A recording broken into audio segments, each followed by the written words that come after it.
Okay, so ito po yung Durbar Square.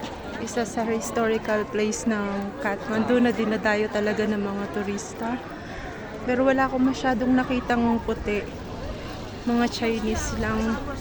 Pero yung mga puti wala masyado.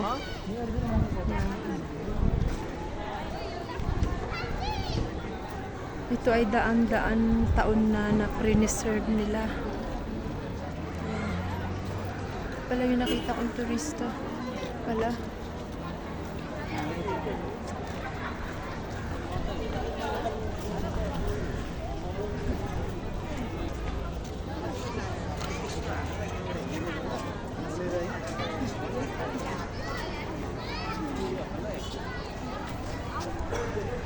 मेरो एउटा सिङ्गल चिजन भनेको